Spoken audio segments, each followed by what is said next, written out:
Welcome to Beyond the Box. Our guests are insiders that are now out and on our side, dropping nuclear intel and breaking it down just for you. And now it's time to introduce our hosts, Brenda Lankridge and Suzanne Haunt.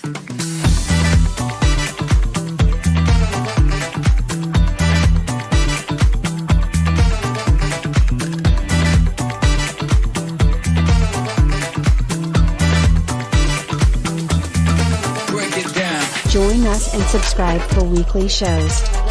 Beyond the Box begins now. Let's jump in.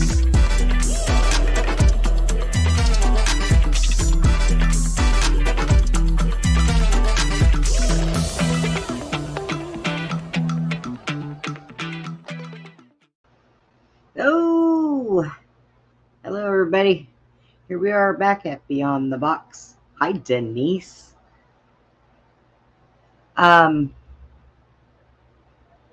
Well, we know I have Mark with us today, or with me, and Andy. Andy is here. So we're going to talk about some interesting stuff. I can't wait. I really like when Mark is here. I learned so much. Hello, Jason. So today's been one of those days, and at least I'm feeling better. I'm tired, but I'm feeling better. So, and Susie, I don't think is going to be with us today. She might pop on. I don't know. She has been doing a whole bunch of stuff, so she's kind of wore out. I think we're all wore out this week.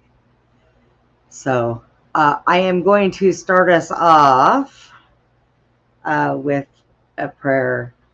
Things are still so bad, so we will try to. Been doing this on and off all day, at night, the whole 9 yards. So, but I want to ask Father to please help all these people that have been impacted by the hurricanes, including Mexico, Acapulco to be exact, Wyoming and their fires, and anything and everything else that they're trying to throw at us. And of course, I've got to put Roger in our prayers. Hopefully he is healing fast. Susie really needs him. And for everybody on the show, everybody that watches the show, please keep us safe and out of as much trouble as we possibly find ourselves getting into. And I ask this in Jesus' name, because we do get in trouble. Well, I do. I don't really care though. It's all right. It's not enough skin off my nose. So let me go ahead and good afternoon, Brett. Hi, Andy. Hey. You all right today? Nah. If I fall asleep, don't wake me up.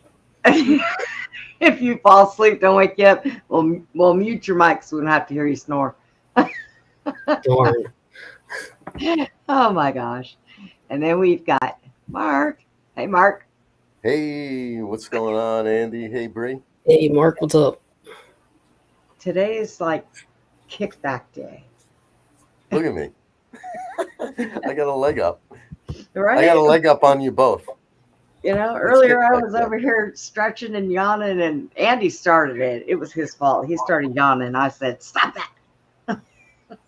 Hey, Bree, I'm a little offended here because you prayed to Jesus that we don't get into any trouble. When I come on, you know what I mean? So you're expecting it. I do it all the time. Hey, I had Penny Bradley on the other night, and I said, "So Penny, what are we going to do today?" She goes, "Probably get in trouble." I said, "All right, let's do it." She's the one that when she comes on my show, you know, the FBI likes to knock on the doors and stuff, you know. like, I oh, I just came from trouble. I spent the evening down in Atlantic City, New Jersey, oh, get, getting into trouble. But actually, I didn't gamble at all. Praise Jesus, and I kept my money, so I'm good. And we just went out and had a good time. And it's when you don't go out into the world often anymore, it it's so interesting to get out among the people because just you know you find out just how bad it truly is, yep, especially when you're in those situations where now you guys, just the same as me, have spent years and years digging on what's going on in the world, yeah, and suddenly you're put out into these situations where everybody's out going and having a good time, and the things that happen in it, and I'll make it really short, is I went to a comedy show, and it was someone who's sort of on our side, sort of, not really, but sort of. Um, the show comes across as supportive of, yeah, and um, she heavily involved the crowd, and it wasn't in a good way. The whole thing was just in a, you know what? The people, the way in which they involve themselves, it was people who are not aware of what's going on in the world. They're like they couldn't see if it were right in front of their faces, and it is right in front of their yeah, faces. and they don't see it. And they refuse to see it. And these are people that are even among us. And maybe it leads to where, Andy and Bree, where I said, maybe we didn't come on the show with the intent to talk about any one particular thing. Right. And my suggestion was, why don't we just go back into the digs that I've been doing in the last 24 hours, right? And right before we came on, Serenity um, is adding to what I put up there about a particular post on Truth Social yesterday. Um, and I don't I don't mean to be negative in the community of MAGA. As you see, Yep. I'm still voting 100%. There is not, in my mind, there's not a person who's been more supportive of Trump. You know what I mean? There are, but in my mind, right, as an Right. individual with nothing to gain, how much time and effort, right? So I'm not giving up on that hope. But here's what I'm saying is when you surround yourself with lots of deception, what tends to come out is those people who are surrounding you are deceived, Ooh, Andy. Okay, go ahead. and then the question is where are we all, right? Yeah. And so, you know in the past, when you had me on, I revealed to everybody that you know I was one of the leaders from New Jersey in the Right. Proud Boys. I planted myself within them as a father to learn what was going on, and I learned a lot more than I needed to, including that the FBI set them up to go set up January 6th. I called them out before January 6th and went into hiding. Still went to January 6th alone, right? Yep. So when you own that truth, that they know that I know the truth, and I know that they know that I know the truth, what happens is it gives you the ability to operate in a different way on social media, where now when I'm interacting with different people who are people who um celebrities, who people within the MAGA world think know something, right? And they Yeah. actually, uh, n- if they know anything, it's because they know something nefarious, not because they know the plan. Right. right? So Absolutely. what is going on is they are part of the bad faction. And nobody's seeing it. They're overlooking it because they want to see that, that shiny silver object, specifically silver. Like this whole thing, like I believe in the gold silver thing, but I also believe it's an esoteric push to, you know, towards alchemy. You know what I mean? And Yeah. and so when we look at all of these people, if somebody is famous, if they're making money at it, look at you, Bree. You're not making money at this, right? Nope. No, nor am I. Right. Nor are lots of people who are doing what you and I are doing. But guess what? How many views is everyone getting? Right? Right. Who are the people who suddenly have become famous in this thing, and what has happened to them since they suddenly became famous? Right? They all got outed. And here's the reason, is because when someone like me goes and approaches them and says, hey, you want to do something with me? Look at what I've got. Right? And they get all excited, because this is what happens. They get excited because I want you to think about this. They have a show that they're trying to make money on, right? So if they can promote by having some great story that nobody has, they want to do it, right? Here's Yeah. the thing. 100% of them, except for and James, you and James, have said, you know what? There's a reason to have Mark on. You're the only people. How is that possible that in 3 years of being out, right, that you two are the only ones smart enough to figure it out? That's not possible, right? Hey, like I said, I like having you on. We get some interesting information. So, so, so here's the thing. Now, when you own the information, right, and you ask somebody like, who should I pick on? Let me pick on a big one, right? Cat Turd, right? Okay. And I don't. I'm only picking on him because I really know nothing about him. He's one I really know nothing. But I have told him, I have showed him actual evidence, and he has not been one to ever respond. But guess what? Almost all of them have responded and then run. So You I'm got not even going to go. I'm not even going to go through a list of names, right? well with Cat Turd. Don't go through Cat Turd. Go through Jules.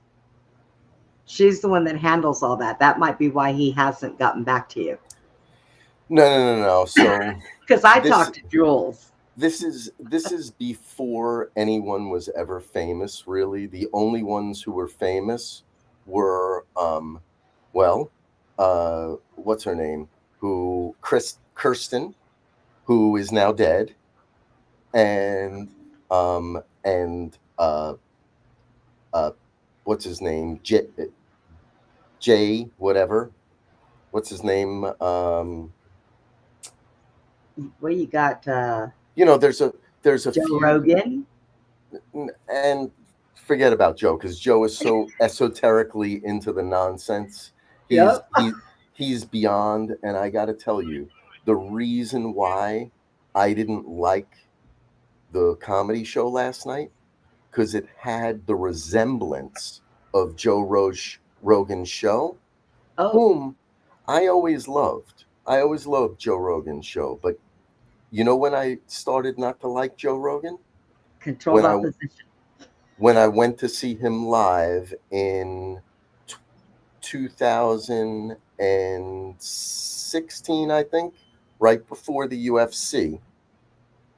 He was in New York City live. I went and I got tickets. We were like eighth row. I, I got them for me and my wife. We go, and it was the dirtiest, nastiest thing. And for me, as a New Yorker, non-Christian at the time, to be completely embarrassed with my wife of 25 years, and she Wow. was too, it had to be really just outrageous, right? So last night, I got to say, it would have been okay if it did that for 2 minutes, but it was literally one topic for 20 minutes, and I'm not even going to say what it was and the words being used by a woman, but um, that's not funny. It's just not Right? funny, you know?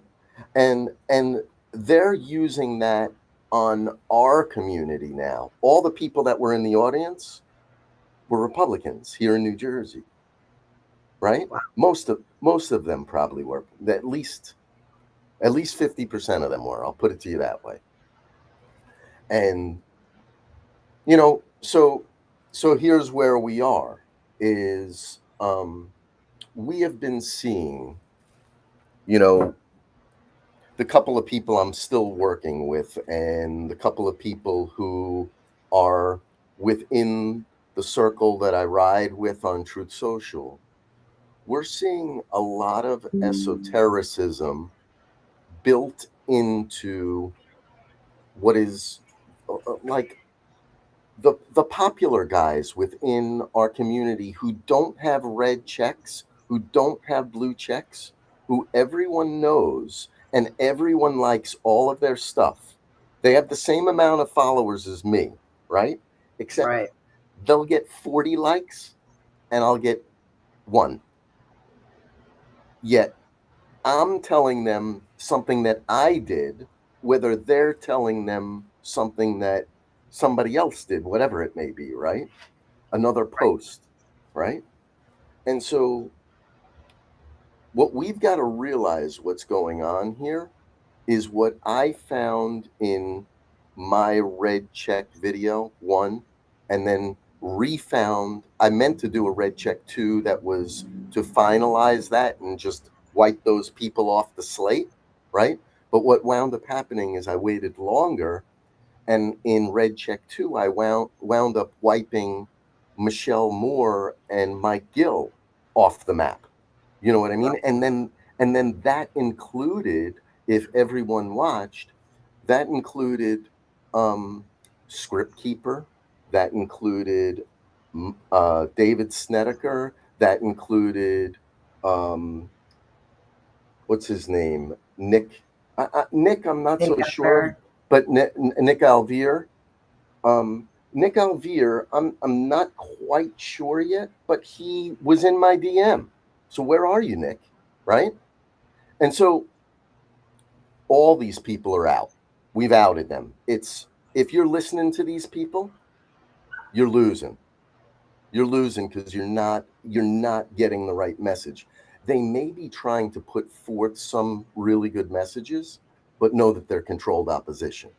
Yes. And and so that leads us to my text going on right now in my private Telegram group, who everybody is claiming still again that we should all be getting off Telegram.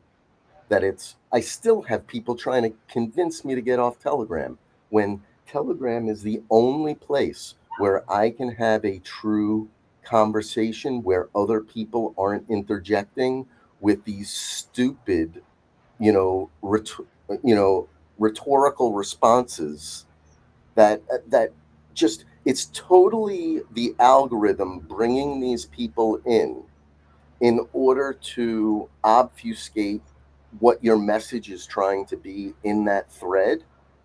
And once they come in, everyone else disappears. No one comes in to defend. It's a weird algorithm thing going on, right? But it doesn't happen to these people. So now, if you go to, do you have Truth Social up? Can you go to that? And can you go to my I think so. I do follow you. I gotta do it on my phone though, because I and don't have it on oh, the you don't? computer. All right, so I No. I can go to it on the thing later, but I'll show you is Okay. so back 2.5 years ago almost, Doug Phillips came on to Truth Social and he told everybody with a huge warning that we were physically in danger by being on Telegram. Everyone run now, right? So now, Okay. I had already tested Doug Phillips, and Doug Phillips engaged me, and Doug Phillips never went any further. So now, when he says that, I go, wait a second. They're trying to simultaneously get us off of Telegram and all the libtards off of TikTok. Simultaneously, this was going on. So I'm seeing this very clearly. And now, all of a sudden, this guy that everyone within our movement is following because he tied himself to, guess who is, what is it? 2000 Mules? Is that the name of the movie? What is it? I think so. The what's his name? We lost him, right? Dinesh D'Souza. So he made Oh, okay. he made the 2000 Mules. Guess who's Right. connected to him? Who? Greg Phillips. Oh. He's a co-producer in it. Now, what did we ever get from 2000 Mules? What is it ever delivered? Even though even though they sort of produced the goods, right? What is it ever delivered? So now, all of a sudden, this guy comes on Telegram, same time as they're telling us to get off of TikTok for the liberal people who are on Facebook and Instagram. Yeah. And so I say, wait a second, what's going on here? And I start being contrary to what he's saying. Him and his people get into a big argument with me. I record the whole thing, right? Now, that was the start of a whole infiltration and attack of his people into my private digging group down the road past the tree, where it was esoteric people trying to convince me to become a Gnostic multiple times. And it sounds crazy, right? But this is who these people are, because now, if you go and you look at my recent post on Truth Social, you're going to see, if you dig into these posts that are baked within people that we all love, like people that I actually like, that I like all of their posts, right? But what they're pushing in it, if you dig the words like you do with everything else, you're going to find that it leads to Gnosticism, not to Jesus Christ, not to the Holy Spirit. It's leading to a false Babylonia. Yeah. And so when we're here supporting Trump, let's be very clear about what we're supporting. We're supporting Trump cleaning out these lies that are going on. No other ones. Forget about Democrat, Republican. Forget about that. We're going after esoteric witches that are taking our children from us. And even if it's not your children, my children, it's somebody else's children they're doing it to. Yep. Right? So if Trump is with us, he's doing everything he can to if this is really what's going on, folks, he's doing everything he can, which includes still pretending to be one of them, which means that all of these people around us on Truth Social this whole time, even though it's the safest place on the internet, they're all a part of it. They're all a part of the controlled opposition plan. And I caught their underlings. So I'm saying this now outward bound about Greg Phillips, right? It is what it is. There's nothing to come after, Greg. Come forward and really do what's right for America. Engage me on it. If you are not who I'm saying you are, engage me on it. Right. You're not going to do it. You won't do it because that's their MO. They're obfuscate and move away. They've all blocked me. They won't even see this unless you show it to them. Because they know what's coming. I recorded them all. They're amateurs. They're amateurs at this game. We've all gotten better at it than them. We just have to wake up to it. So Yeah. I mean, we can show some things, but it's not going to work unless you go and you dig on this guy yourself. And I haven't even done the full dig on him, but I'm just looking at the initial things, and I'm going to tell you right here, okay? This is going to be really easy what you can go look for, okay? One, here's its actually we're going to go for this guy too, because this is real nonsense, folks. So this is Pascal Nadagi. He does not work. He does not work for the white faction. He's not in Space Force, people. He is not JFK. He is not JFK. Let's get real. Stop with this nonsense. We're at the 4th year of this nonsense. Let's stop it. What did you say his name was?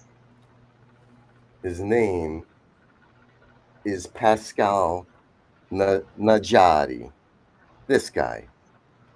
Pascal Najadi. I don't know him. So he's been on a boat with his wife, who's supposed to be, so he claims, Diana. Okay? It's no more. No. We're not going to do it anymore, okay? It all goes along with the same thing. We don't have time to mess around. We got to vote for Trump. And then we got to force Trump's hand to put all these people behind bars. I'm not looking to kill anybody, but let's put them all in Gitmo. Every one of them. I say bring back public hangings. Drawn quarters. I used to be there too, but quite honestly, you put them all in a hole in Guantanamo Bay. Let them eat one another for all I care. I was going to say, we still have to feed them. Our tax money pays the electricity. Coconuts. I don't pay for them. Coconuts. Yeah, coconuts. You swim, you die. Yeah. See if you could fish with a string. Here's a shoestring. Have a good time. So let me just go back to Doug a second, because my goal was never to go after any of these people I got, which is his underlings, CSM Master and his wife, both of them from Canada, Siberian Kitten. The reason why Doug Phillips is caught is because of these two numbskulls, right? And I could keep on going through all these names, but you guys can go back through my shows and you're going to see this, right? It's recorded forever. You're caught, right? So just come clean and be like, I was in it for the money. Save yourselves. Period. Right. Because it's recorded. That's it. I got more. So, whatever is on my shows is enough to get you caught. Because if everybody goes looking, they're going to know, right? So also on Truth Social, all of you people who are helping into support around that, it's getting to the point where you're guilty. You're guilty of being supportive through not doing enough to dig in and really watch what people are doing, their patterns, their behaviors, right? If they're doing things that are making money around it, you got to look, period. If you're not looking when they're making money, I mean, what are we doing, folks? We're only going to look at the liberals? No. As a matter of fact, quite honestly, at this point, I'm more inclined to agree with a liberal if somebody's going to be making money who's in politics. I say, that you go, you do your politics for 4 or 8 years, and then you're done. Yeah. Period. Get a real job. That should be it. So if you don't get to the presidency by the 8th year, maybe you get one more shot at it. Forget it. You're done. You know what I mean? And maybe that solves our issue. But right now, we've got people, and listen to what it said in the Bible. The people who call themselves Jews but are not Jews. What is going on? What is going on? So you have everybody using this word, Judaism, both ways, right? Everyone's using it. But here's the thing, is what he meant by that is that there are going to be people lying among you. They're pretending to be like you. Yep. Your religion, what you eat, what you think, what you do for a living, everybody is pretending. Yeah. So you follow them. It's a No. manipulation. Go ahead, Brie. You know Sorry. what I don't understand? Like, I ordered the Geneva Bible, okay? Do you know that it took me a little over a month to get it? And now I'm on a list. Why am I on a list? Because I ordered a Bible? Do you know that you're on a list because of it? Yes. And personally, I think it's funny. And it took me a month to get it when all the rest of the stuff, because I got the Ethiopian Bible, I had that within 7 days. Did you get the Geneva because of me? No, I got the Geneva, but no. But you didn't buy it because I told you? Yeah, no, I had actually ordered it beforehand, but I didn't think I was going to get it. I thought I was going to get a refund because it took so long. I thought, well, so let's call it 2 years ago. So Jesus, I became a Christian, not to take you back through the whole story, right? But I became a Christian 4 years ago, the week after January 6th. Right. In an instant.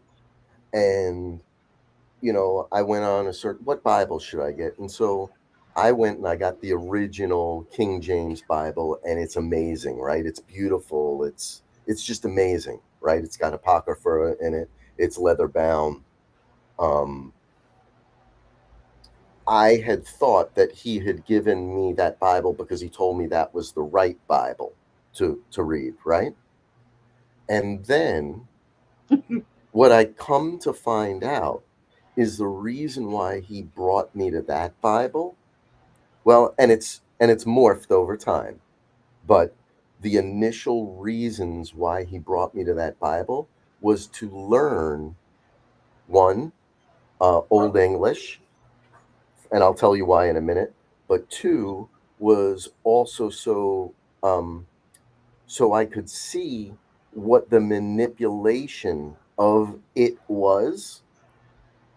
And that is because the royals controlled everything. King James, had some things going on himself. Not that it is not the word of God. It is the word of God.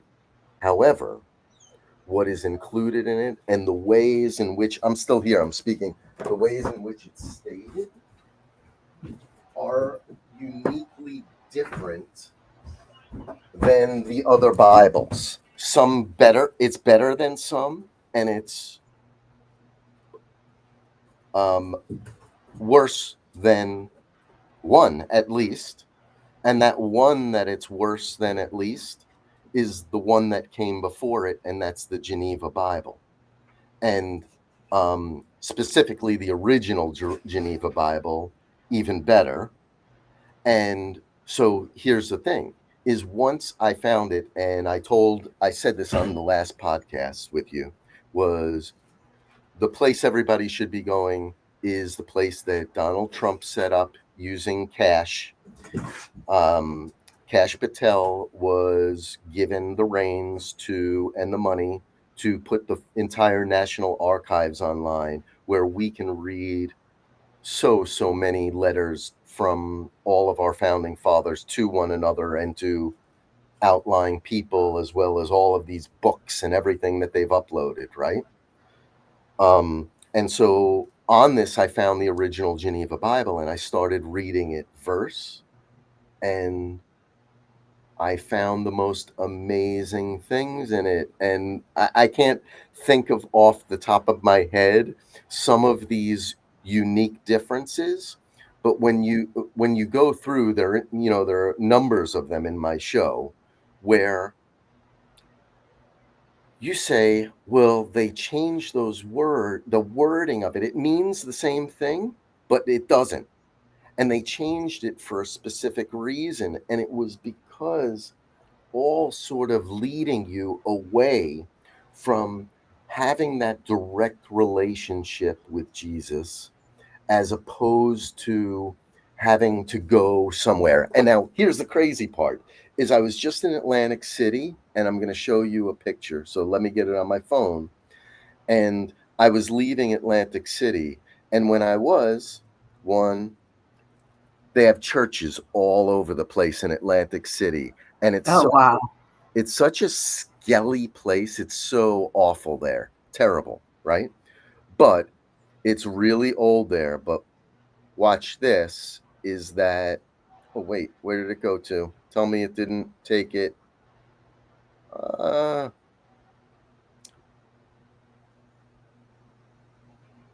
man. Oh, it didn't get it. But actually you could just see them. So the second church that was right next to that one Yeah. is a Roman Catholic, but it says something different on it about art or something like that. So I looked closer at it, and then we passed it. And when you look in close, there's a bunch of people outside in the courtyard. You know what was in the courtyard? What? They were all standing around, I think it was probably Virgin Mary, a huge statue in their courtyard, all standing around it in prayer. Now, listen, I get it. These people aren't all bad people, right? But why are we going on a Sunday? Now, I'm bad enough. I'm actually listening to my sermon as I'm going home. Right? I didn't start it at that point, but so I'm coming from doing, being stuff that's not of God, right? I'm at a comedy show and I'm out. I had a couple of drinks, but I didn't get drunk. Whatever, right? But here these people are. They're not worshiping God. Nope. They're not. It's like, even if you don't call him Jesus, like I do, you're not worshiping God. You're worshiping an angel. You're worshiping a saint. What a good person who was on this planet, who did good things, that they made him into a Jesus-like figure. It's just, Well, it's they're not. idolatry. It's idolatry. Yeah. And and Susie brought up a good point when you were talking about how people say they're Jewish and they're not Jewish. Well, you know, the Rothschilds, I think, took all that over. And I think that they're the ones who tell the Roman Catholic Church what to do too. Everybody's under them. So when some of these people that are in Israel now, Jesuits, they're not Jewish. Matter of fact, most of them are German, and they're not Jewish. Oh, So Atlantic City is a really old town. There's something here in New Jersey called the Jersey Devil. yes.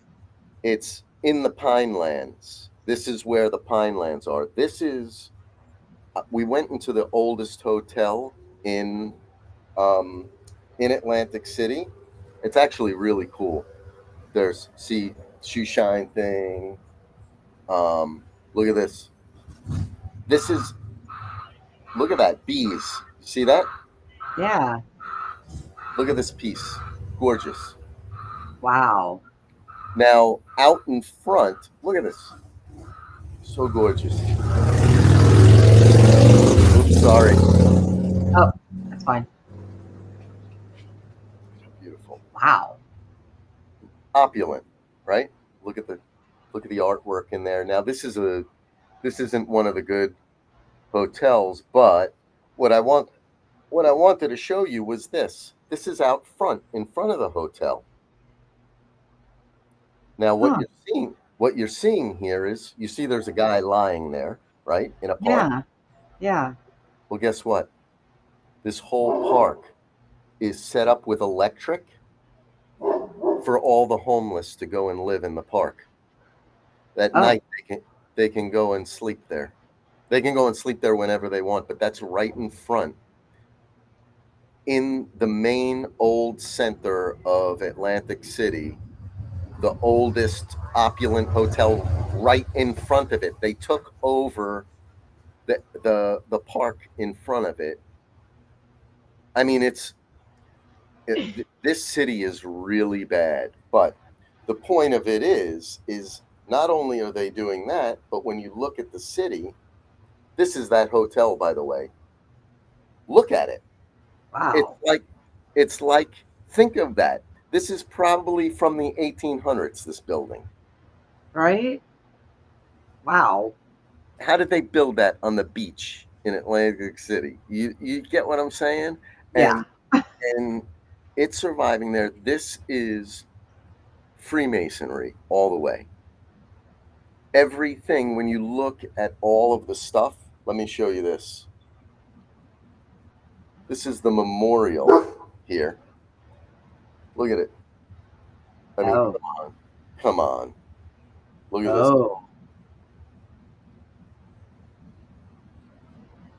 So that's on the waterfront. That's the police station.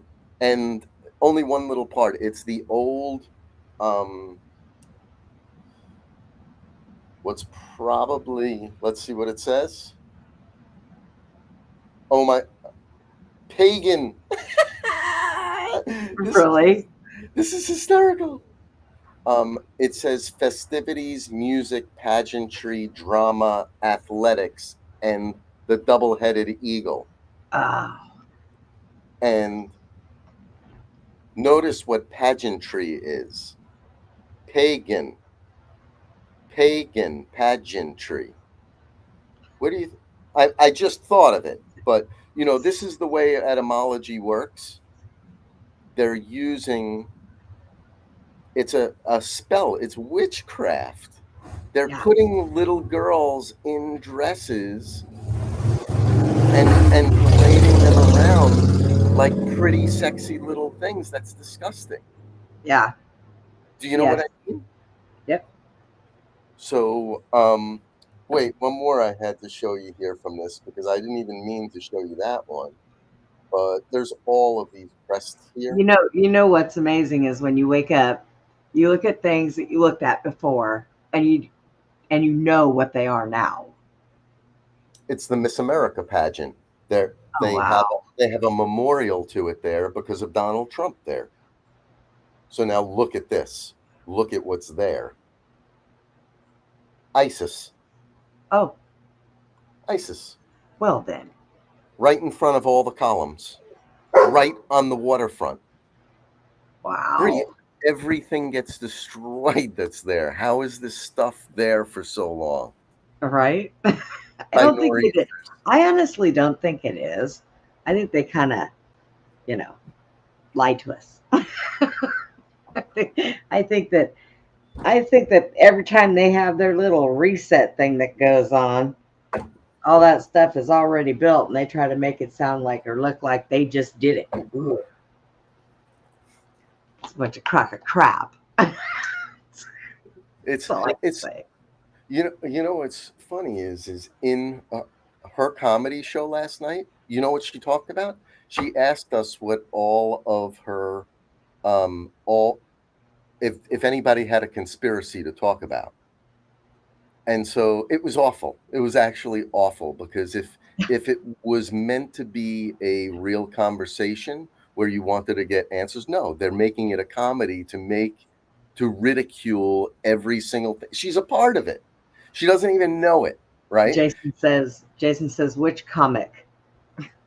Um my wife is gonna have to tell me her name I'm because trying to remember her name.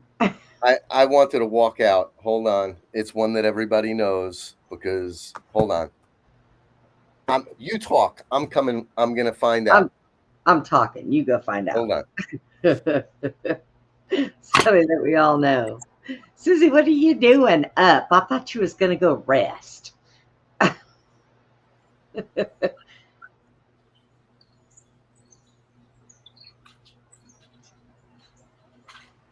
Yep, every single one of them. They're all Zionists. All right, I got it. Can you hear What me? is? What? Oh wait, let me go to this. It's Whitney Cummings. Oh, Do oh, you know who that is? yeah, I know who that is. And quite honestly, I kind of liked her watching her online. Some of the stuff it was a little much, but well, if she sees this, it's going to be funny because I'll tell her she was asking, I'm the one who said Titanic. And you know what her immediate response was? It was the only funny one out of the whole thing. She said, oh, you're a nerd. Because of the topic, right? She couldn't even see me, right? But she said, you must be a nerd or something like that. And that was actually funny, right? But everyone else that came up with one, it was like the dumbest. She went on for 20 minutes about chicken wings. And I don't think anybody knew that there was a controversy, but this woman's idea of a controversy was that there are more chicken wings than there are chickens. And it became a joke for 20 minutes. There are more eggs than there are chickens. What But and this is what the woman said. This is it was actually funny because of how dumb it is. She said, come on, we have a Super Bowl party and everyone has like 12 wings. How does that happen? Lord. But this is what we're dealing with, Bree. Yeah. I guess keep saying God help us all. Right? So here's the question is, how does one have enough discernment to understand that? And I'm not going to pick on anyone else by name anymore right now, right? But any one of these people who have been leading us through this whole thing, how do we not look at them with a discerning eye when for 4 years they've been telling us something is coming next week, and it's 4 years later? I know, It's right? like, I never let's went stop by it. any kind of a timeline. I was like, every time I hear something about, oh, the banks are shutting down today, go get your money out of the bank today. No, well, you know what? The bank should have closed 4 years ago. And we I'll say, did our thing. We've got our thing set for us, and we just don't go by a timeline. Don't and do listen, it. we don't know his timeline, but we know we won, right? Because we know he won. So knew the beginning, knew the end at the beginning. Yeah. Yep. That's what the Alpha and Omega is, people. If you're a Roman Catholic, you're there. Sorry. You know what I mean? So Um, it's really hard to get to a place where you can open your mind to just, being a blank slate when anyone speaks.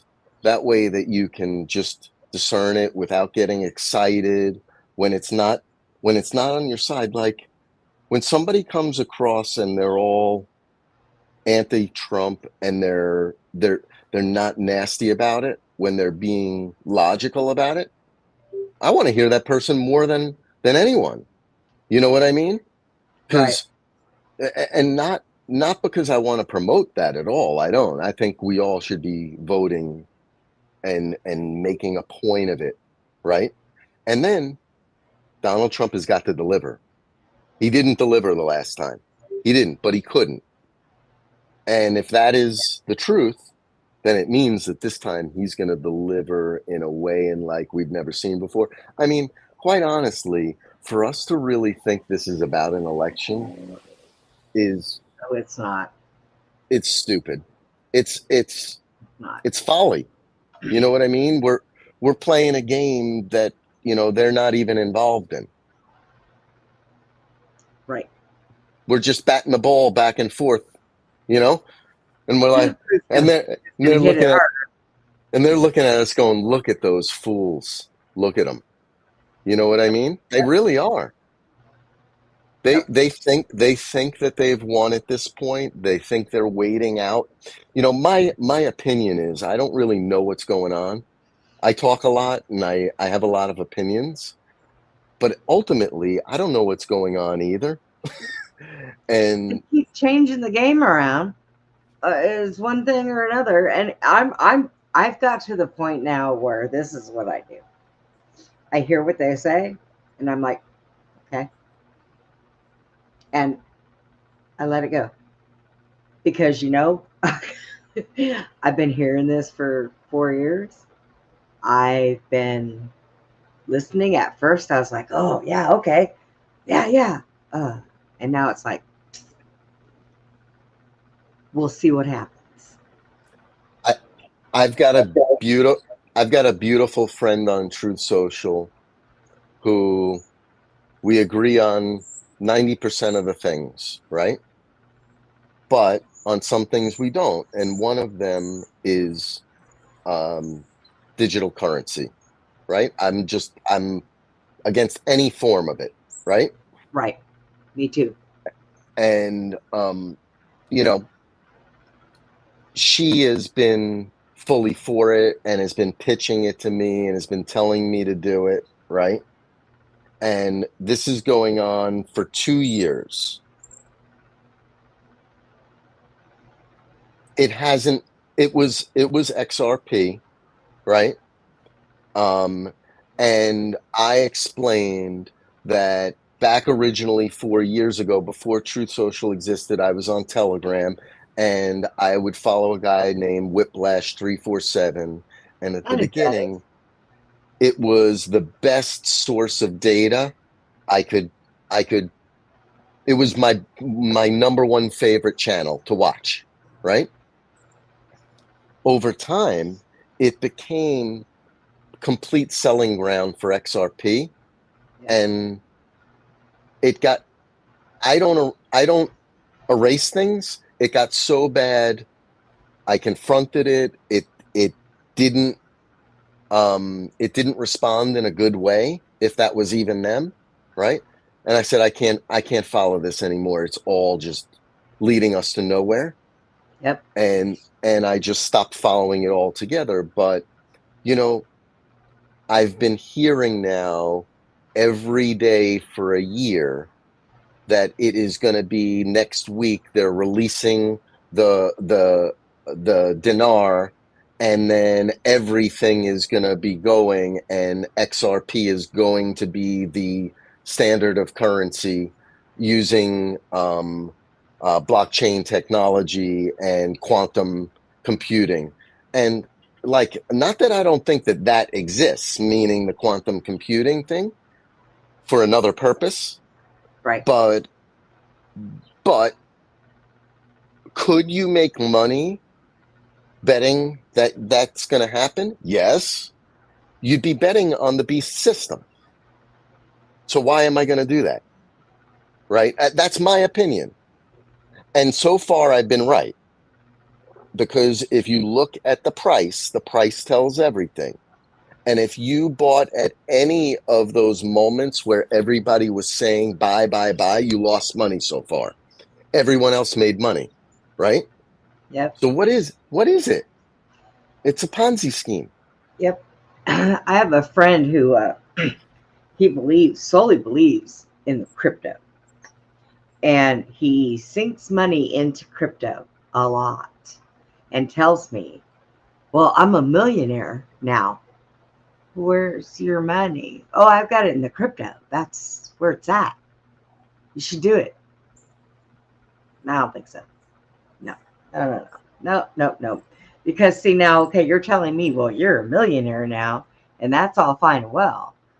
You're not living like one because you have it all in this crypto. What happens if the crypto just goes away? Well, there goes all your money. There goes all your million. You know, I do not bet on something that I did not, number one, work to get. That's number one. Good old big doggy. Me moose. Me moose. He looks like a moose. He's like, hey. But if you don't work for it, then you don't need it. You know, you can't just sit there and say, okay, yeah, well, drop this stuff in my hands and woo, look at me, now I have all this money. You know, you might as well go play the tables in Vegas because at least you've done something to get that. I don't understand why everybody's so fixated on cryptocurrency. And, you know, God doesn't like usury. And quite honestly, when you are investing in an asset that has zero intrinsic value, you're dealing in a demon's in air. You're dealing in air. Yeah. Right? Yeah. And so it's not just crypto, but any currency traders themselves are dealing in air. You know, the thing I used to do for a living, which was market making in equities, Yeah. it's dealing in air. It's effectively stealing via knowledge of position. Because, like, look, if I know how to insert myself in the middle of every time you make a phone call, and I'm going to make a cent every time I insert myself in that, right? I'm going to do it, right? But did I do anything? No. You didn't even connect the buyer and the seller. You were just the middleman who had The little man had the who's trying to knowledge, make money. Yeah. who had the knowledge of how to do it, right? So how, and not even how, who are they giving this stuff to? Well, if you look, I mean, I'll throw a name, right? Is you look up a name like Dylan Reed. These are people who, you know, they were put into place because of who they knew. You know, they had fathers and grandfathers who, you know, were the probably the original holders on the exchange. Or I'm making that up for Dylan Reed, right? But so many of these people, it all comes from privilege. It does not come from knowledge. It does not come because they were smarter than everybody else. No, that is not what happened. Right. You know, it just isn't. You know, you would never be put in the position to, you know, be able to start a broker dealer, to become, a market making firm to get in between every single trade. You know, it's just there's no path there.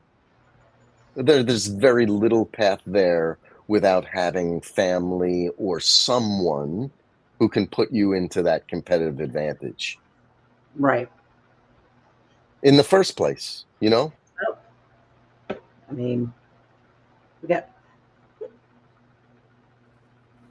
Nancy Pelosi and her husband. Look at all the money that they made on insider trading. You know, don't put none of your stuff up there because you're not going to make it, because they're going to know it first. They're going to take it. That's all these people do. Take. Well, look I who think her we're family tribal. is.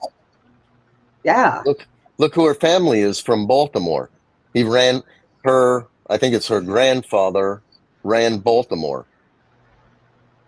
And Baltimore is basically founding Boulay and, you know, lots of, you know, it was the, you know, a lot of the shipping came in through there. So it Yeah. controlled, you know, all of the trade coming in, you know, a lot of the trade coming in through the country, you know, for many, you know, going back very far. I know that you said something to me about you wanted to talk about our homeless vets. Yes, thank you. So, I have a buddy who is actually the only person who I'm still in contact with from January 6th. He's a 6'8" Texan who is the most loving teddy bear soul you've ever met in your life, and he's my best friend. I'm happy to call him that. His name's Rudy. Um, some of the stuff some people have seen, actually, I haven't put that stuff up on here, but I do have a little production company on the side that is with him where he's doing videography. And right now he decided to do, you know, just a passion project. He's actually an oil man. So he's been doing it his whole life and he travels a lot, you know, going to rigs. And so he decided that in San Antonio that he was going to start interviewing homeless veterans, finding out what their issues are, what got them there, and sort of couple that into the border crisis that's going on down there. So he's been working on this, and you know what? Can we share? So this sometime this week, we should be doing a quick live and interview where Carolyn Kane, who is running for CD7 in Texas, is going to be a guest on his documentary. And we may do a quick live to just bring it all to light and give them a little bit of a boost going into the election here, because she's up for a tough Democrat opponent in CD7, which is near Houston, Texas. Yes. So to give her a boost, but two, also to give Rudy he's doing it for free. He's going to be putting this together on the long term. We'll probably put out a clip of some of his work just to show what's to come. And he just wants to put, you know, a real face to all of these people who we're taking money and sending it over to the Ukraine when Yeah. we have these people who have fought for our country being left, taken out of service, and not being given the ability to bring themselves back into civilian life. And so hence they wind up on the street sick because they're not getting the help, and they can't get a job because they can't assimilate. Right. And it, you know, it seems to be that he's finding a snowballing effect where if we were to catch these people right out of the gate, they might not be where they are today. So, can we share Carolyn's ad first off in Yes. Yeah, let me bring it up. then, Do you want shop? oh, is it showing? Tell me when it's showing. Yes, it's showing. Okay, perfect. Oops. Oh, Do you want shoplifting and petty theft to be completely legal? Do you want murderers and rapists released back into our communities without bail? How about paying a 25% or more annual capital gains increase on your home's value even though you still live there? If you believe in freedom, the U.S. Constitution, and the American dream, I am your only choice for the U.S. House in District 7. I'm Caroline Kane. I won't be beholden to special interests. I'll work for you, the people. Let's raise some Kane in D.C. Pretty good. so there's that. And then let me just share this tab instead. And so this right here is the magiparty.com. This is my website for a project I'm working on, helping small candidates to get elected where they might otherwise not have had any notice in the media. We try and help get them noticed by using small platforms like yours here in order to get them some time where they wouldn't normally be shown, nationwide, and, get on eyes that can help them get elected. So this tells you some of her key issues here. This is a little old, but where I want you to go is on, if you go to the donate directly, it'll take you right to her donation screen where you can go help her. We're in the last couple of weeks here. She's going to be helping out my buddy, and you can stop sharing now. And so I'll put up more info on my buddy Rudy's the video that he's putting together on the vets. As things develop, it'll be going up there. He's not technological at all outside of photography and videography. Me either. So he's going to rely heavily on me and hopefully your platform to put out the word. He's doing this all for free out of the love of his heart, and you're going to see when we get him on camera, he's a big teddy bear. So I hope you all enjoy his work. Go out and see Caroline Kane. She's got a couple of things going on this week in Houston. Raising money, getting the word out. If you can spend the time helping her to get out the word, if you're in her district and can help her, I will put my word. If you have watched any of my shows and any of the digs that I've been doing, this is a woman who has it all together. She's a businesswoman. She's successful. She's, she didn't have to clean herself up to run. She was very, well put together, that persona where, you and I, we don't look the part, right? Not that we couldn't do it. We just don't look the part, right? Right. And she was already there and willing to do it. And quite honestly, I found very few Republicans who have won the nomination who are willing to go as far into the conspiracy world as she's willing to commit the truth, because I won't even out her for some of the stuff that she would believe to her, constituents, right? Because they would consider it going too far. But I'll tell you what, somebody that's willing to consider everything that we found, whether you believe all the things or not, because none of us believe all of them, right? Right. But for a candidate to be brave enough to be deeply engaged in this community, I don't know another one, right? Nope. I don't know another one. Like, does Matt Getz engage us? No, Nope. he does not. They all engage one another. none of them engage us. So I encourage you all to take a look at Carolyn.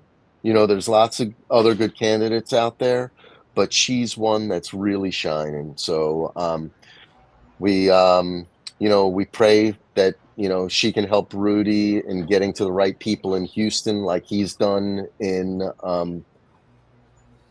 San Antonio. And that we pray he can put out, just a beautiful product and help these vets out. Yeah, So thanks, Bree. that'd be nice. It'd be nice to have somebody also that, listens to us, understands. God, if she finds out that half of the stuff is true, woo! Well, go right there. he is actually part owner, I think, in a couple of different older Telegram sites that they're solid. They're solid, meaning the people who are in it, they're not that big, but the people who are in it are all respectful and they understand that that these digs that we're coming across, when we're looking at stuff like Asgard, or we're looking at Antarctica, and we're looking at arrays, or we're looking at this new thing which is sort of a ship with an array on it. I don't know if you saw that one. Did you? Yeah. So, where people are thinking that this new, I mean, I can't believe, Bree, did you see the Borealis, as they call it, in your area? I didn't, because I was inside. Okay. We were doing a show. And did people see it near you? Nobody that I know of in my area did. So I got pictures from people that I know. We were in a restaurant, so we didn't get to see it that first night. We went out last night and we were looking for it.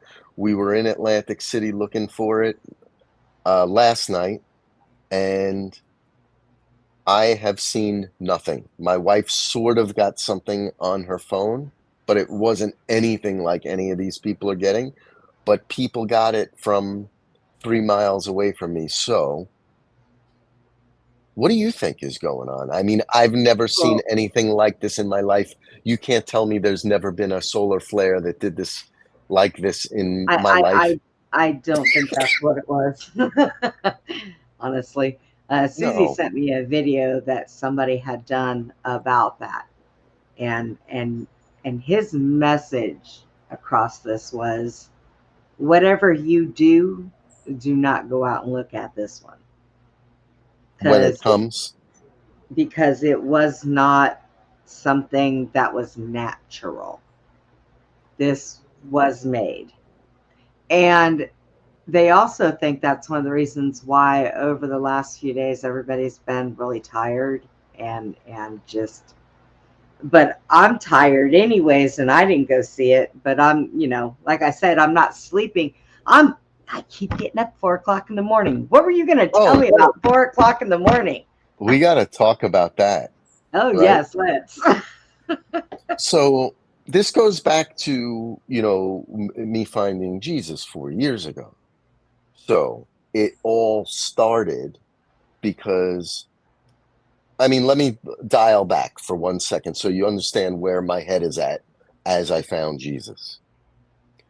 I spent the last 6 months infiltrated into the Proud Boys, and come to find on I think it was December 11th trip to DC, where I led a group of guys to DC, about 100 guys, where the FBI was leading us around, and I figured it out.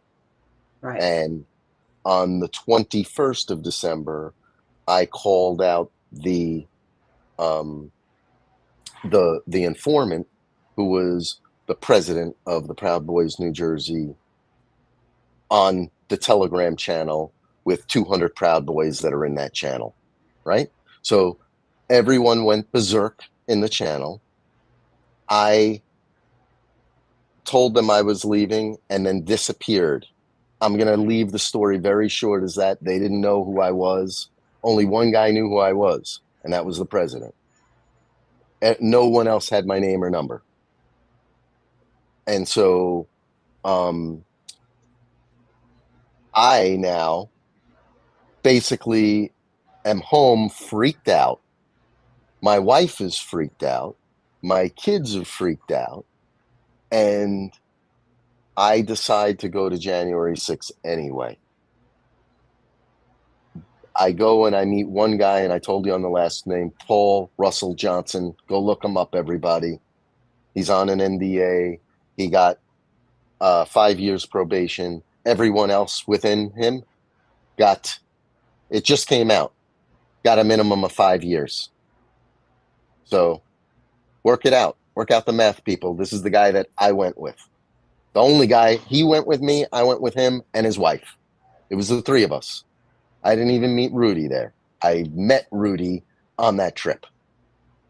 And so, you know, my head is, this is a crazy situation. God is telling me to go anyway. And here's the reason, Bree, is because I was up for the 2 weeks before that at 4 a.m. every night, 4 to 5 a.m, and I was just having these explosions of ideas, right? Everything, but think about where my head is, a really vulnerable spot, right? I mean, I'm just a dad who found the FBI setting up the Proud Boys, called them out. Nobody believes me, and there's nothing I could do about it, right? Right.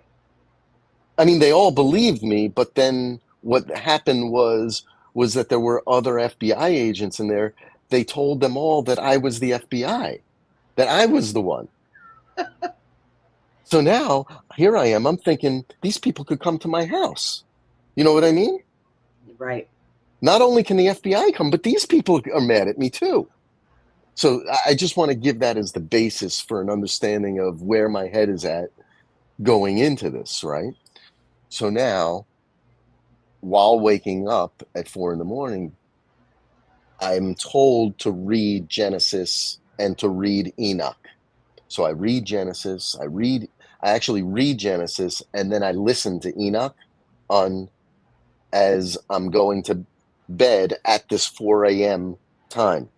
You know, I wake up and I'm listening to it. As I'm listening to it, I'm having visions. I'm not sure whether it's visions or dreams, right? But I call it visions of, I know the exact place that they're talking about. So he's talking about Eden, and he's talking about the throne of God and where it lies, and it's where the water split, right? And I'm like, I've been there. I know exactly, like, as he's describing it, and it's the first time I've ever heard it, I'm like, he's talking about this place. It is Grand Teton. Grand Teton is 3 mountains, one higher peak in the middle and 2 smaller ones on the side. Grand Tetons means breasts, right? Right. Well, I have the vision that the center one is Jesus's throne, God's throne, and in the valleys between the two are Lucifer and Ahriman. In the valleys between the two. So think about the high holy, right? And then the low is Lucifer and Ahriman. And now at this time, I don't even know what Ahriman is. I don't know what that is when this is occurring, right? And so what I come to find in all of our digs, so I'll just jump forward for a sec. What I've come to find in all of these digs is this is an esoteric battle, not between just two people, dark and light, but this is the Trinity, right? This is between light and two different colors of dark and gray. You know what I mean? Right. One is clearly dark, and that is Satan, right? Lucifer. Right. And then the other one, Ahriman, comes as the light, but he's real evil, because that one is, in my opinion, is so you have male and female, right? And I'm sorry to say, I want you to think of how a male is versus a female. If you get into a fight with a male, we were just doing this last night. A fight broke out. There was this weird thing in Atlantic City. There was some Indian concert. So all the Indians are done up to the nines. They came out in their best saris, and the men in their best things, and like sports cars, like big thing for them, whatever it was, right? Wow. Yeah. There was a fight at the end of it. And my wife and I, being from New York, we couldn't believe it, because we're outside and all of a sudden we see this fight break out. The two guys are yelling at each other, and there are two groups of men, right? And we're thinking there's a fight and we're going to record the fight, right? And why not? Everybody does. Right? And you know, we're New Yorkers. We grew up where this sort of thing would happen. But if there was a conflict, the last thing you would do is pull out your phone and say, "Yeah, buddy, I dare you," and start pointing your phone and recording him, right? The two guys were pointing phones at each other, screaming at each other like they were going to fight. And my wife and I were looking at it going, my wife actually recorded it. And we were looking at it going, what in the world is wrong with men? They're like not men anymore. Like you're like you're flapping your wings. You know what I'm saying? But there's nothing there. Slap me. I've got this on video. If you hit me first. Right? And you're like, if that happened in Bensonhurst, you would have gotten like beaten, bloodied, and you're in the hospital. Like, that is the stupidest thing you could possibly do. Right. You know, if you're going to do that, run. Right? Yes. So where was I going with that? Boy, did I get off on a tangent. But what were we talking about, Bree? Is the 4 a.m. thing. Oh, the 4 a.m. thing. So, yeah. You know, what I saw was the throne and Lucifer Ahriman, and this is actually where the only place in the world where the waters split. They come off of that mountain range. Half of it goes Snake River down to the Pacific, and the other half goes to the Yellowstone River and goes off to the Atlantic in the Gulf of Mexico. Only place in the world that the water splits and goes to both oceans. Wow. And it says it. And it says it in the Bible. And it says it in Enoch.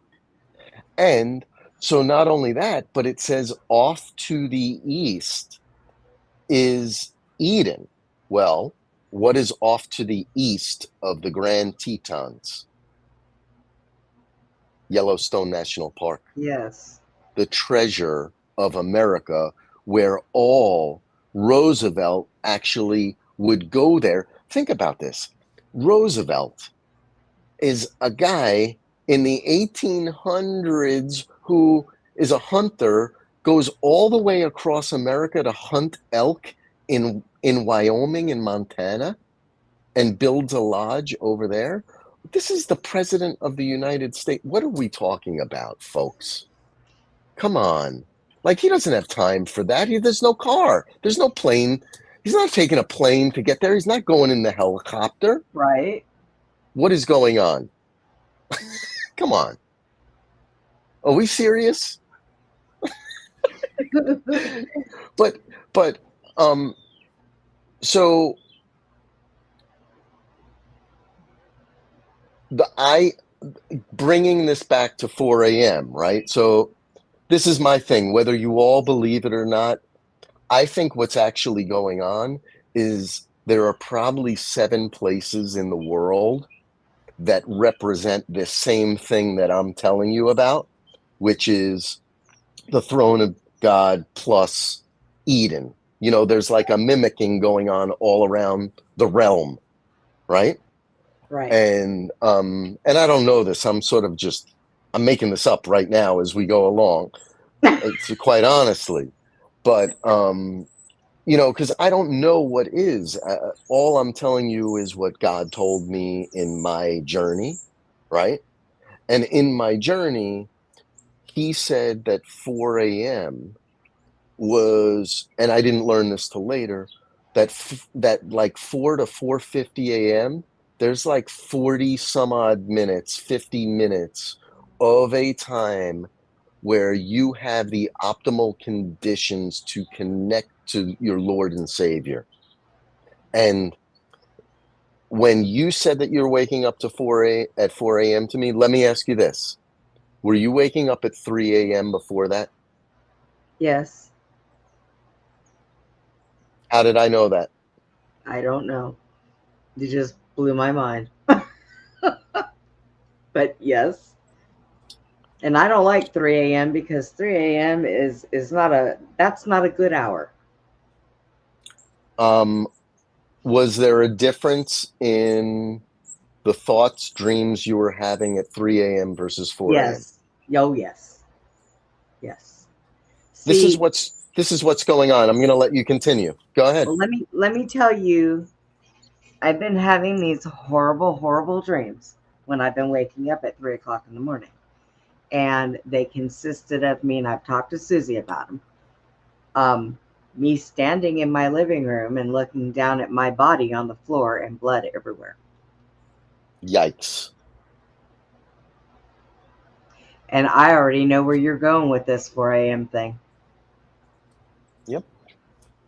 So I didn't even connect those dots.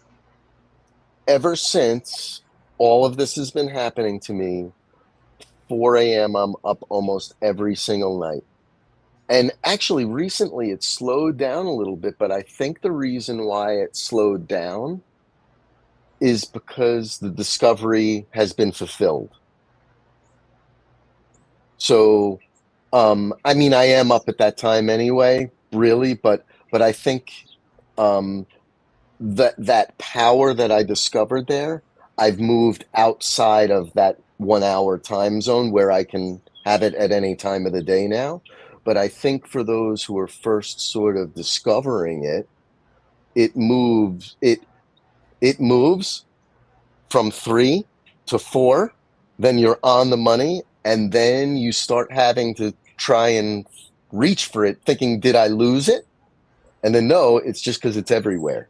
You just have to go to it. You know what I mean? You have to accept almost like the New Age people would say, you're accessing the Akashic record, right? I wouldn't say it exactly like that, but you are making that connection with God, and you are having the ability to, He's giving you the ability to see in that time period because you are believing in Him, right? And so what I would find is every night I'd wake up at 4 a.m. and I'd start looking at my phone and go into a dig. And every single night I would find the most amazing thing. And then I'd go and show everybody. A few people would get excited, and then it would disappear. And then it would happen again the next night, again and again. And I've been doing this for 4 years. Well, you know what's odd? Now that you say that, Susie and I have decided that what that was meaning when I was waking up like that, it's been getting really bad around here where I live. And on top of that, I would be sitting around just here, be awake, and just here, get out now, get out.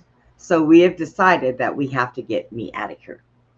Since we decided that, now I've been waking up at 4 o'clock in the morning, and I haven't had those dreams. So yeah, we kind of decided that this is what I must do, and I've accepted I've got to do this. So as soon as we get things worked out, I need to vamoose. I think you need to too. And I'm totally not into this stuff, right? But when we first met and you told me a few things that were going on in your life,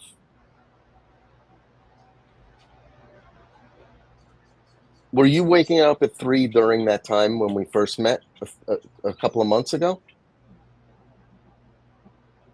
Was it 3 or 4 by then? Not 3. It was still 3. Yes. Yeah. I sensed a few things. And remember what I told you in that one? I told you about the dark night of the soul. Yes. Well, I think that's what you went through. Your version of it. And so everyone, I think before you, now I don't call it the dark night of the soul, right? But that is what these Gnostics and esoterics call it, right? But here's what happens. They're trying to mimic everything, right? And so in order for us to find God, you can be born into a Christian family. You go to church every single Sunday and have no idea. Right. And have zero idea how to access, right? Well, here comes along these people who are esoteric, right? And they say, wait, you're right, it's God, right? But here we're going to give you the tools in order to access. And here's what you have to do. You have to do chanting, you have to do chakras and all this stuff. So they use sort of like these external human sorts of ideas in order to explain what is simply you being able to go and speak to Jesus without any of that gobbledygook nonsense, without even really the Bible. You don't need it. I believe in every Bible, right? But that's for me, right? I use the Bible as my justification for all of my research about these weird humans. Yeah. Right? Or weird non-humans. Right. So, okay, you want to say that it is the demon people that wrote it? Yeah, well, actually, you're right. It was, but God put it in their hands to do so, if that's the case. You know what I mean? So where do you draw the line? It's a hard topic to sort of come to a conclusion on, except if you've accepted the Lord Jesus Christ and you've decided that was the path, that was the narrow, and then you don't have to worry about all that other external stuff. So with you, I want to take it back to you, is you were telling me some stuff at that time, and it was going on at 3, where I actually said to Susie, and you can ask her, she probably never said it to you because it would have been offensive, right? I said, I don't know. She would still have told me, I think. Say it, and I'll tell you if she did or not. during that first show with us, I got spooked for 1 second. Actually, yes, she did. And I said, you know what? I was thinking of a way to run, right? And then I said to myself, wait a second. Jesus would not tell me to run right now. he would tell me to be here, right? Like, why would I, like, here is a person telling me about them having an issue with a bad spirit. Why would I run from them at this moment when they need someone who is actually engage that bad spirit, not that one, but another bad spirit themselves, right? And Right. so and we can get to that, one of those stories. I have one like major one where it's like, it's just craziness, right? It's crazy because I never believed in ghosts, spirits, anything like that. I grew up near Amityville Horror, right? The thing. I still didn't believe it, even though that one's real, right? But I just didn't believe in any of that stuff. I believed in, quite honestly, I believed in Darwin. You know what I mean? Science. Yeah. Now, I think they're all crazy. I think they all made it all up. Just about everything. You know what I mean? Yep. If if you don't believe in gravity, it all sort of breaks from there. So, True. So it's really sort of sad just how deceived we are and how crippled we are to really see the truth. I mean, note that statement I said there is not absolute truth, right? Right. And it's not even, and I'll tell you, Bree, how I've come to the position where I am is from the person that these demons made me, which is I spent 25 years on Wall Street building eventually algorithms for U.S. equities for, and one of the pioneers in it. And in doing so, everything becomes the statistical analysis, everything, right? It's a collection of data and a statistical analysis, and then using, this artificial intelligence, as they're calling it, it's really just a computation, and then using the computations to make decision. That's what's going on. And so I am an expert at that, right? That's what my profession was. Right. Right. So now I do that within this framework. And what does that mean? It means that I am never at 0% or 100% on anything. Like, you can change my mind on absolutely everything except for one thing. Actually, it's two things. One is Jesus. And two is, and it's the key that's kept me grounded during this whole thing to Jesus, which is idolatry.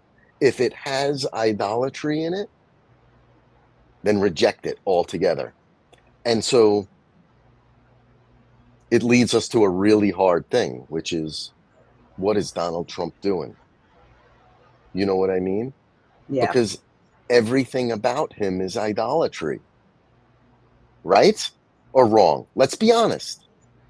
Yeah, I guess. Yeah. I guess you can look at it like that. Yeah. Listen, when you go to his apartment, the whole thing is gilded in gold.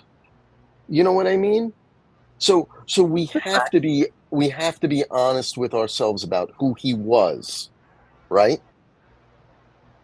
Once we're honest with who he was, we could say who we can help him be, right? He cannot do this without us. Right. If we do not force his hand, Brie, he's going to go with them. He's going to be forced to. Like, let's say, quite honestly, Brie, I don't believe any of this. I believe it's over already. There is more of us than there are of them. Let's say we still haven't won, though, right? let's just pretend for a second we haven't won. What would you do if you were Donald Trump and you wanted to win and you wanted to be on our side at this juncture, right? If everything that they're saying is true and everything, what would you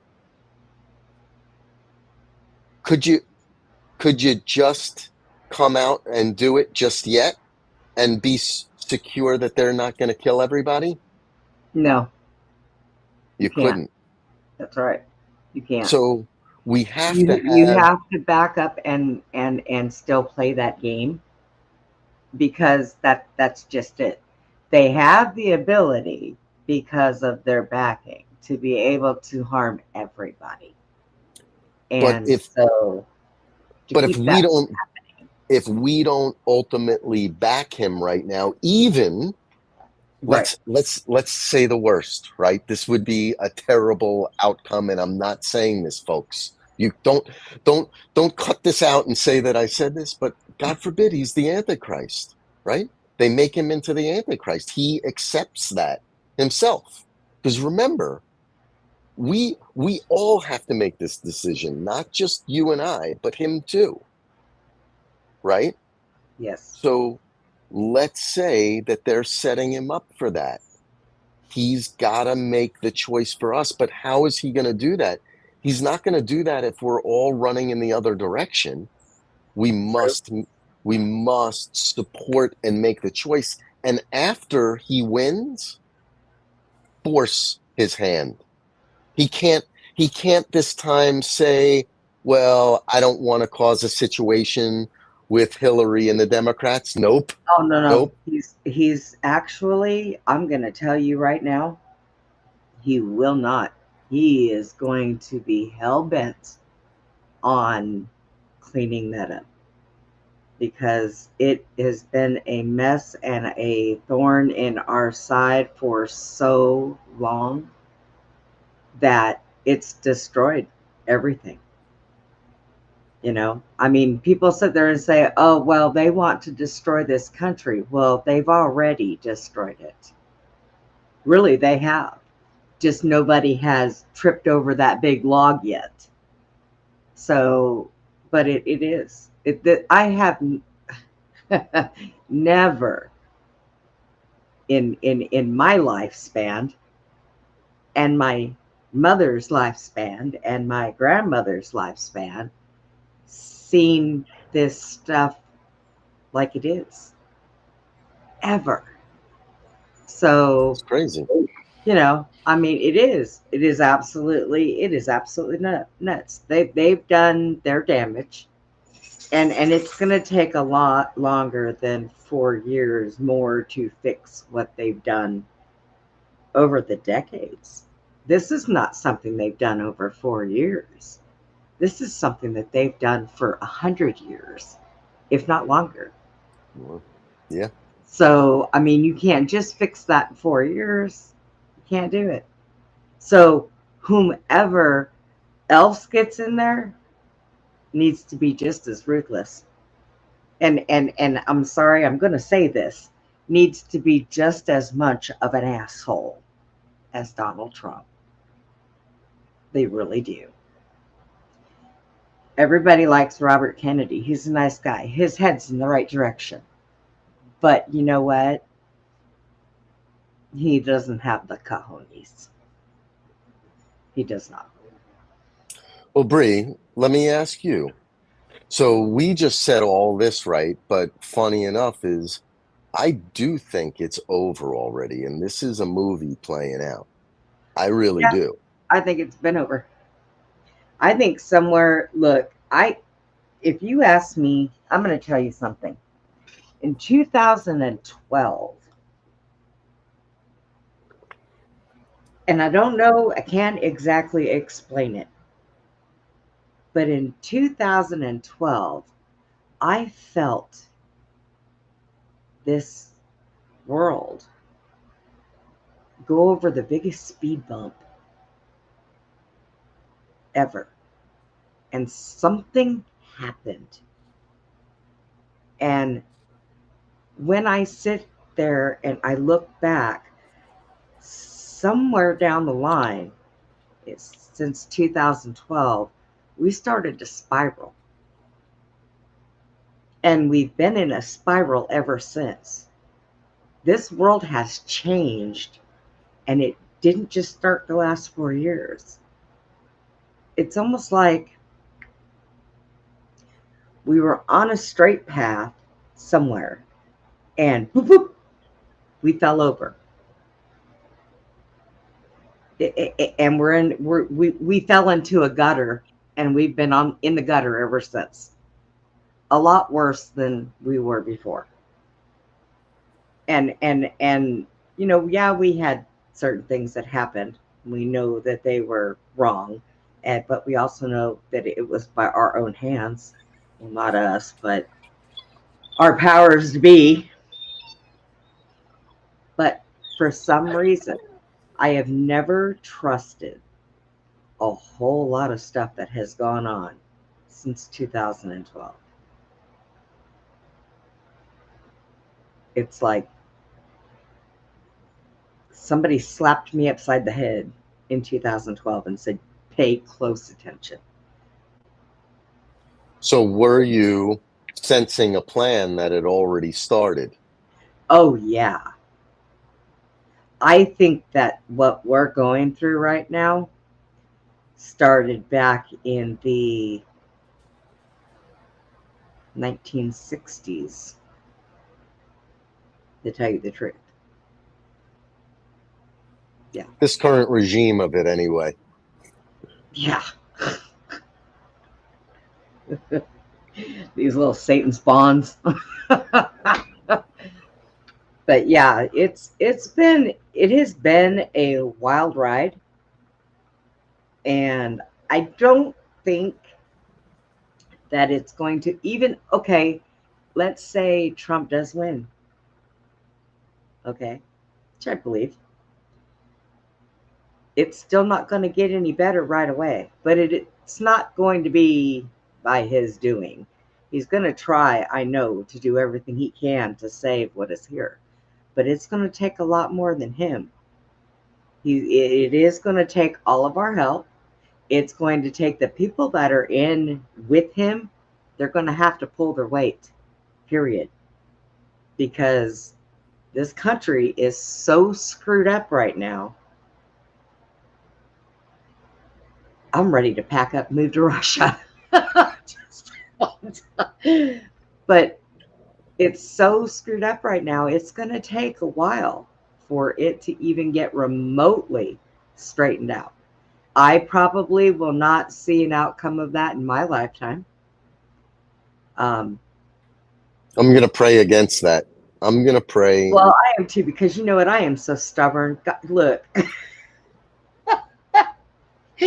I have almost died so many times. And my doctors tell me, I don't understand you. You are the most driven and determined woman I have ever met at your age. And I'm like, get out of my way. That's all I can tell you, because I'm stubborn. I'm not afraid to die. But I'm not ready. And I probably won't be for a very long time, because I'm just that frickin' hard-headed. I'm that stubborn. But you shouldn't be stubborn about moving, because we should get back to that for you. That we think is something that definitely has to happen. That I've never, you know what, Mark, I communicate with spirits. I have since I was little. I've had dreams. I've always woke up before anything bad happened. That is the first time. And it freaked me out, because that's the first time that I have ever stood over my body and been dead. The first time. That would be freaky. In all of the, I used to have reoccurring dreams when I was younger. I dreamed about somebody kidnapping me and my friends. And by the third dream, I had turned around and got up that day and everything was set up. And I said to my mom, no, I do not want to go to school. No, no, no. We ended up getting in a car. They ended up taking us to school instead of us girls walking. And boom, there's the van I see with the big bald guy in it was staring into the car at us. And it was the same van, same guy who started picking us off one by one. And I stopped that. But I have never, ever had a dream where I was standing over my own body thinking. Then I woke up and I said, somebody got blood all over my clean house. I was so mad. I was like, ew. But yeah, that's the first time, and it freaked me out. And I told Susie every time I woke up and had that dream, I got call Susie. She's like, God, we got to get you out of there. I'm like, yeah, I need to get out. I need to go. So I said to Susie, I said, I said to her that I think that you need to leave those people behind. And my warning to you was because in that first meeting with you, I was telling you about how many people infiltrated what I was doing, Right. pretending to be friends when I thought at the time, the first time it happened, that they had changed into a Gnostic during our being open with one another, like discovery of Right. what was real and what wasn't. And that wasn't the truth, Bree. They were trying to put a spell on us and get us to become Gnostics. And they actually, in my opinion, they hurt my best friend with the witchcraft, right?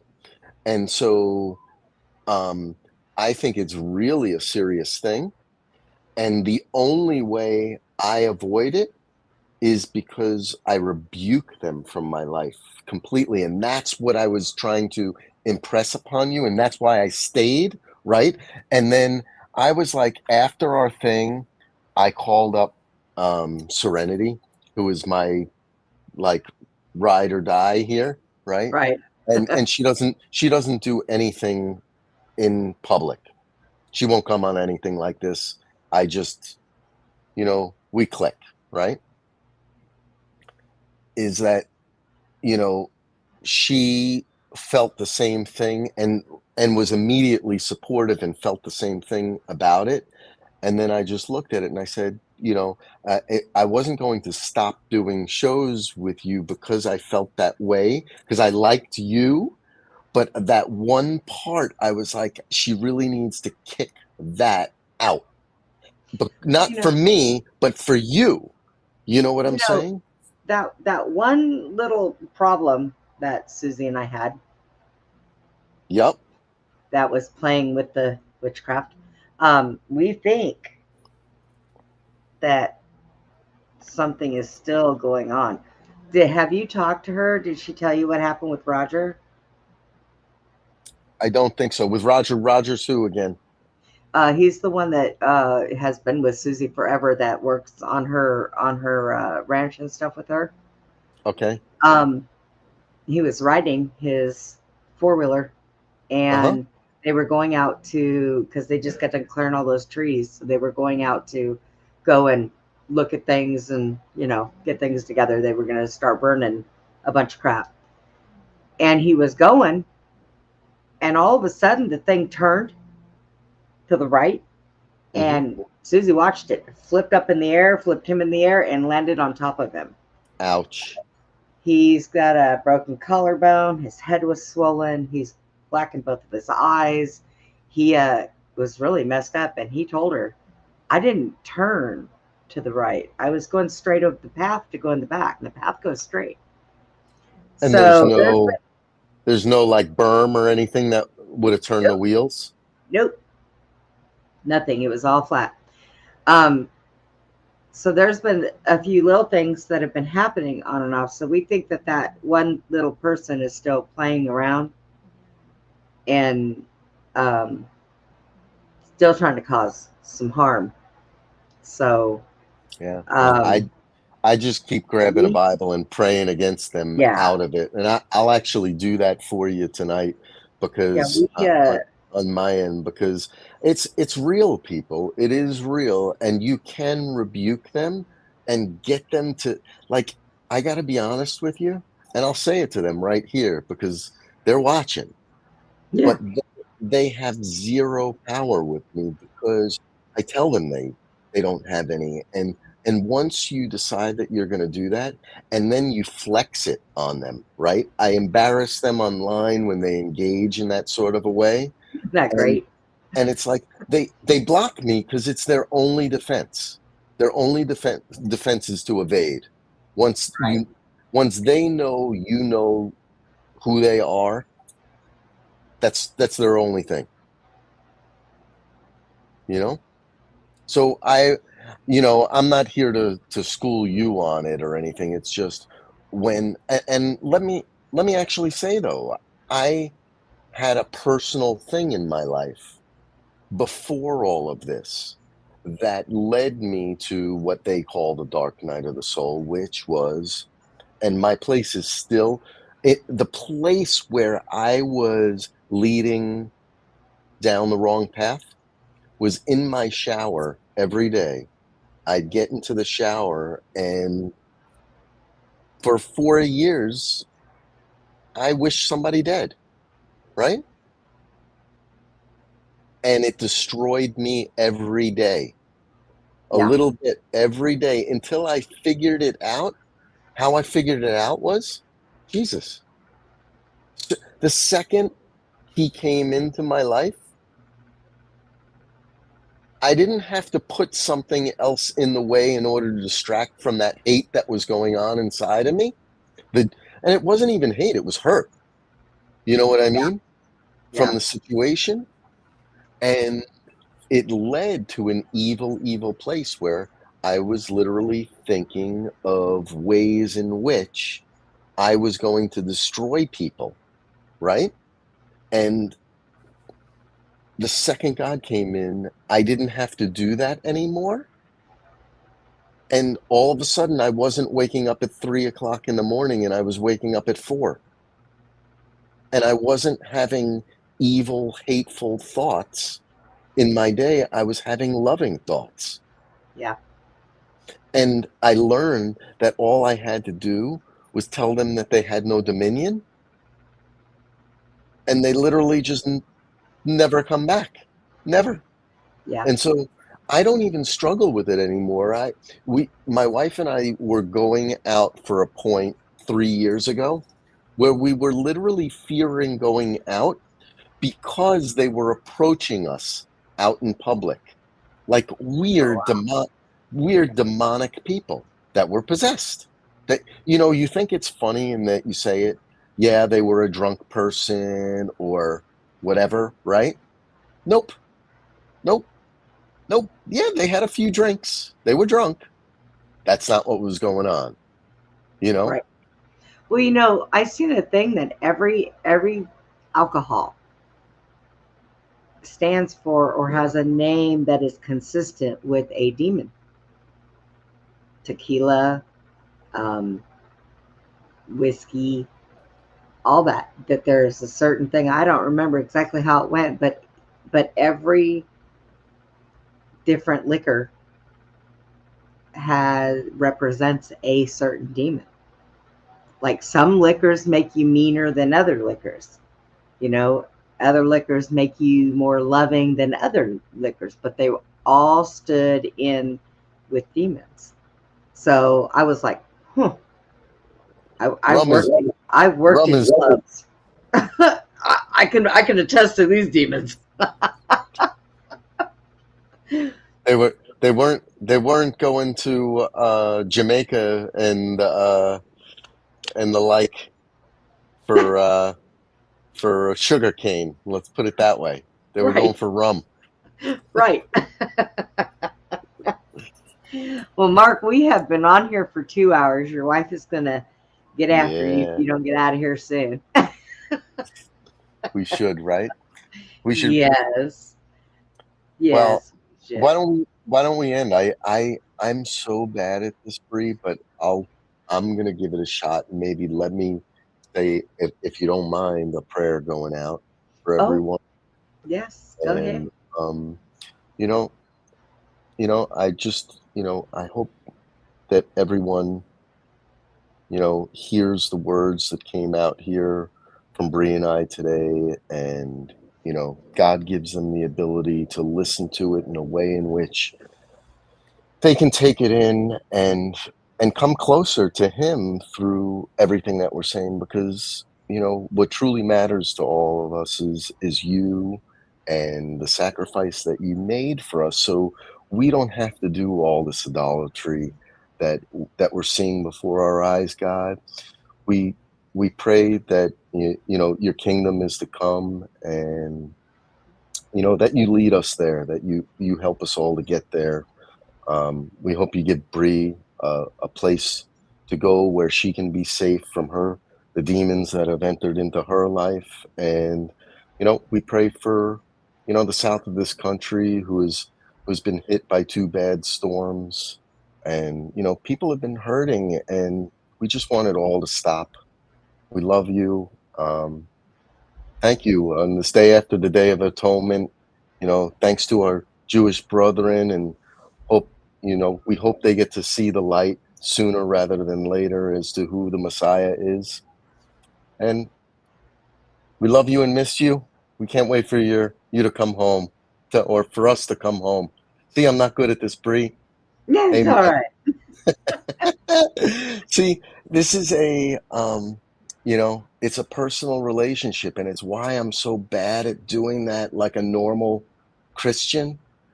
It's because I'm not trained in it, and I really, you know, I encourage everybody to attempt to do it themselves from their heart. Just go and speak to them. Do it Yeah. in the privacy of your home, because that's where I'm comfortable with it, you know? But that's what it is. It's because it's a personal relationship. There's no training in it. You just speak to him. Just speak to him, and mean it. But be very careful when you say, "Father, what is it that you want me to do for you?" Because I took a brunt for that one. Let me tell you. Hey, Woo, you're a little late,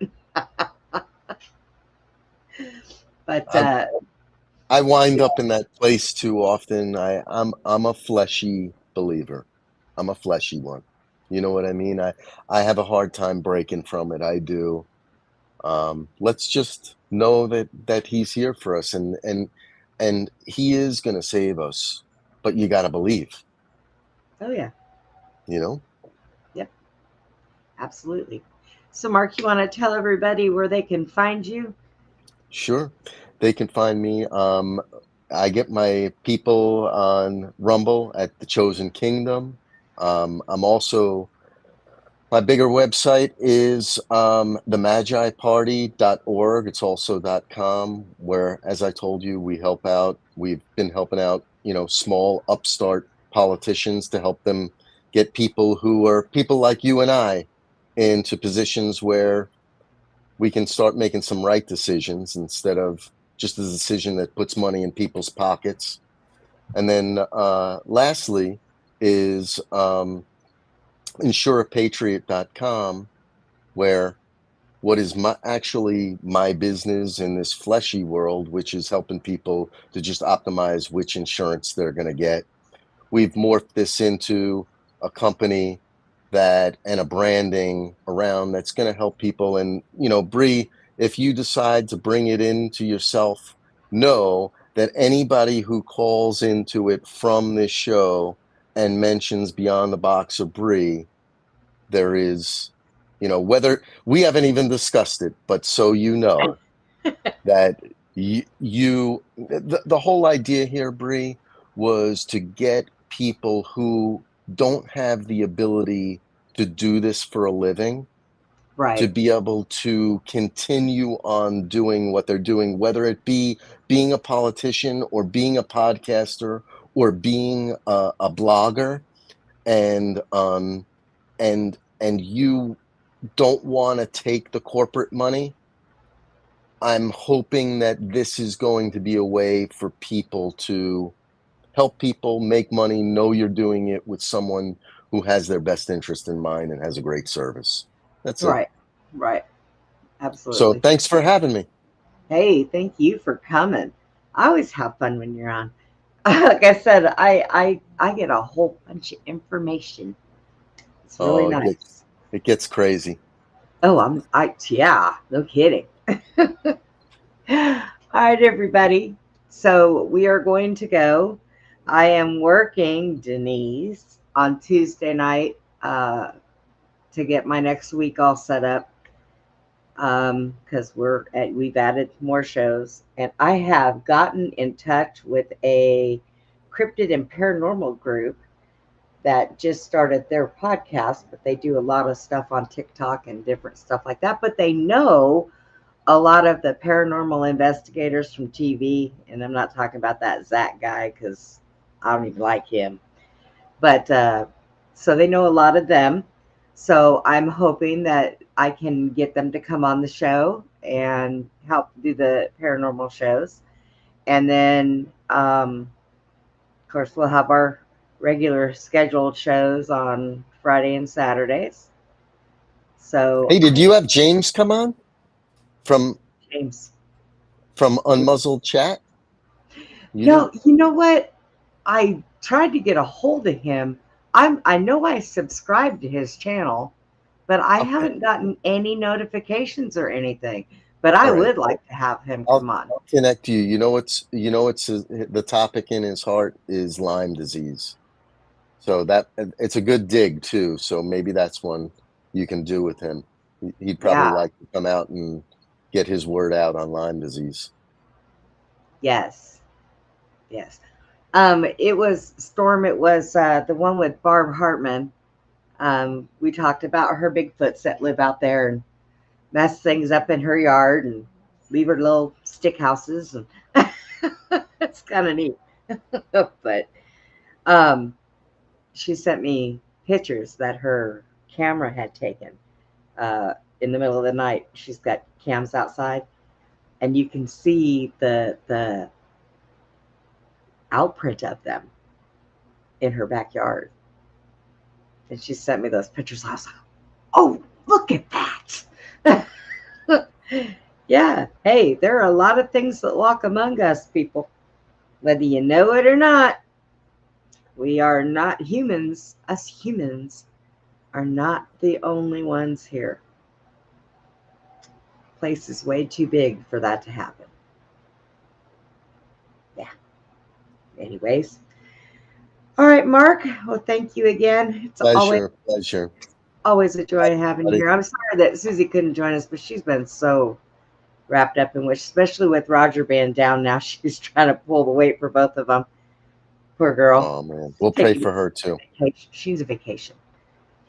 I would send her to Acapulco, but it got wiped out by a Category 5.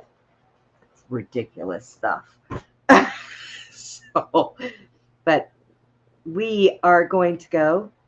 And like always, everybody, like, share, subscribe, and please be nice to one another. Have a good night, everybody. Beyond the box. Yeah, beyond the box.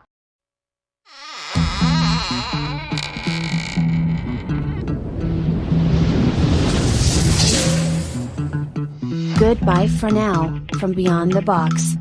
Please join us again for Beyond the Box, Friday and Saturday evenings, from 9 p.m. to 11 p.m. Central, 10 p.m. to midnight Eastern. Join us for more intel bombs from our extraordinary guests. Good night, Putin. Good night, Tucker.